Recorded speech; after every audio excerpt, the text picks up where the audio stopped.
This next anecdote is perhaps a titch more problematic, but history is what it was, okay?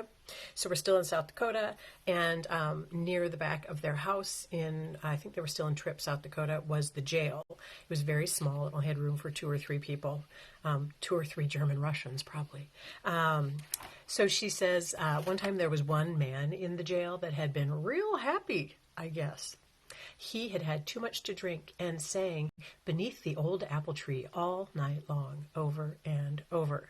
He was so happy, he tore up his bed and broke the woodwork all to pieces. He broke up the chair and broke up the table. There wasn't a thing to sit on around there.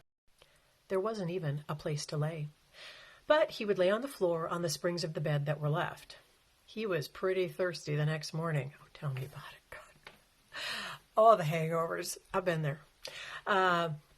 Pretty thirsty the next morning. He looked out through the slats in the window, which were much higher than we could reach. He didn't have much light in there because it was really high for my father to reach, and he was 6 feet tall. Okay, wait for it. Here it comes. So when the old man got thirsty, he would call out, "Little boy, bring me a cup of water." And Lowell, Mildred's little brother, would say, black man, what is it you want?" And then the man would respond, "I'm thirsty and I want a drink of water." My brother went in and he got a tin cup of water. My father went out and lifted him up high so he could give the man the water. He thought that was a real nice thing to do. He thanked them over and over again. As someone who suffered many a terrible hangover, all I can say is that tin cup of water would change your day. And then there was the time when some illness came, childhood illness. So Grandma Mildred says, I had the chicken pox and so did Lowell. At this time, we were staying at the home of the newspaper printer, Mr. Fox. While there, my father was in the hospital in Yankton. He had a ruptured appendix and gangrene had set in. I could hear them talking to different people who came over. We had to stay in the bedroom because we had chicken pox. They were saying, "Those kids don't know it. They are happy. They don't know that their father's going to die." But I did hear that, and it didn't feel very good. So I talked about it, and they said, "The doctor will fix him up. He'll be all right." Well, he came home, and he had a drain tube in him for so long that it healed that way. When he came home after about 6 weeks or so, he went back again. They tried sewing that place up, and they didn't do a very good job. In later years, he had a hernia in that place. Better than death, though, so... Here's a tale of some childhood hijinks. We had kerosene for kerosene lamps. At the back entryway, we had a little entryway to the back door. We had coal, cob, sticks, and things of the kind to build the old cook stove fire and the old heating stove. This was in the fall, and we hadn't put up the old heating stove yet. It had been raining, and all the cobs and things were a little damp. I put a damp piece of wood over it, poured some kerosene, and had my brother go in and get some matches. I struck the matches, and that thing wouldn't go. The fire wouldn't take off. Just a little bit of smoke and a little bit of blaze would sputter. And then I heard my father's footsteps coming out the back real fast. I knew that he had heard or seen or smelled or something. So I ran around and was at the front of the church sitting on the steps. But I left my brother, Lowell, who was about 4 years old then, blowing and blowing and blowing on the fire to make it go, but it wouldn't go. So he was the only one in sight, and there was an attempt to make fire. So he was spanked. But my mother said, how did he think to do that? And she asked me what I knew about it. Of course, I told her. There's your first mistake, Mildred. I was spanked twice in the same place, but at least I had told her right.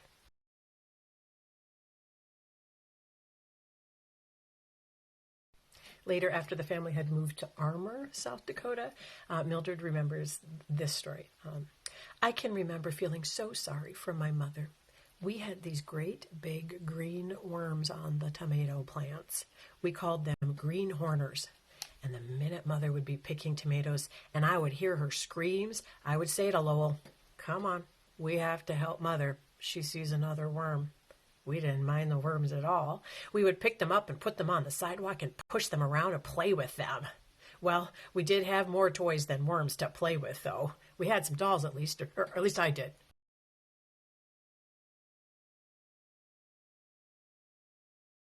Then one time when Lowell was between 6 and 7 years old, some company came to visit, and so he and one of the kids thought that the lawnmower would be great fun to play with.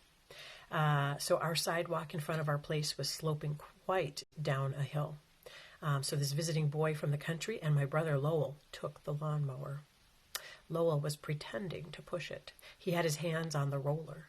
The fellow who had hold of the handle went faster, and he slipped, and his hand went down in there, and Lowell cut his fingers. He cut the ends off of 3 fingers. I think they heard him all over town screaming and crying with those fingers. The doctor there was really a bit heartless. The bandages would stick to those fingers, and instead of soaking them loose and letting the bandages drop off, he would yank it off, and they'd start bleeding all over again. So Father, who was a pastor, was off at conference that year, so Mother bundled the baby up and took Lowell to the town of Tripp to a doctor. The doctor was kind and friendly and doctored these little fingers until they got well. So while Lowell and Daisy and the baby Robert, were off getting his fingers healed, Grandma Mildred had to stay with a family named Walton. I never was so homesick in my life. I didn't have an appetite. I'd wait until everybody else was downstairs and I'd lay in bed and cry. I'd come home and be hungry at noon, but still I couldn't eat. I didn't manage to cry during the day. I'd wait until I was in bed when everybody was gone. They had quite a big family of girls. I guess part of my feelings were because the girls quarreled quite a bit. One girl had some pearls. They must have just been the paste kind, but covered, because the older sister wanted to wear them. But the girl who owned them had planned to wear them with her clothes. So the older sister took them and stomped them all to pieces. Oh, God, women. The younger sister was making a fuss about it. My brother and I got along so harmoniously that I couldn't stand that. So I put my head under the covers and cried.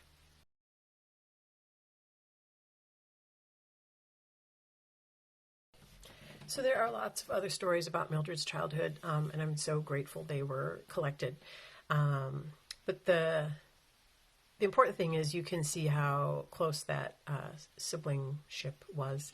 And when Lowell was 13, almost 14 years old, in February of 1918, anyone remember anything that was happening in 1918 in the world? He got pneumonia, and I think I heard through family lore that it was that Spanish influenza. And he died when he was 13. And I think for the rest of her life, my grandma never stopped missing that brother. I mean, how could you? How would you?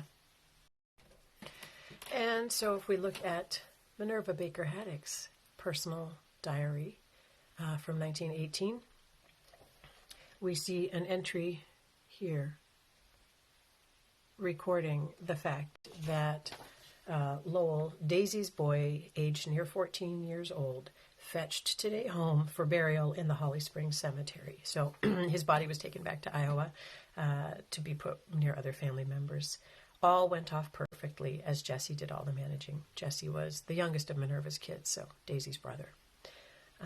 Ella and all here except for Minerva, who was in Canada. There was a daughter named Minerva. So many Minervas. All is well, all is done. I thank thee, dear precious Heavenly Father. The Spanish flu was one of the biggest pandemics in human history. At its height, I think 1/3 of the world's population was infected with it. And it's hard to say exactly how many people died from it, somewhere around, let's say 50 million, but some reports say up to 100 million people died from it. And it was interesting because it was a disease that, usually it's the young and the old who are particularly hard hit. And with the Spanish flu, it was young adults who were hit just because of the way the disease presented. I think it's really interesting, too, that it's called the Spanish flu because it was occurring during wartime, and war news censors did not want any panic to spread. And so reports of the illness were minimized in most countries around the world. But because Spain was neutral during World War I, it reported genuine, authentic figures. So their death and illness tolls in Spain were much higher than anywhere else in the world, simply because they were being honest. At any rate, during this stressful week when the digital age is allowing us all to increase our panic exponentially every time we log in. I have just been thinking about my great uncle Lowell and how much I would have loved the chance to have gotten to know someone who was that intimate and special to a grandmother that I treasured, even though I was quite young when she died. So I guess I'm thinking about current events in the scope of history and thinking about loss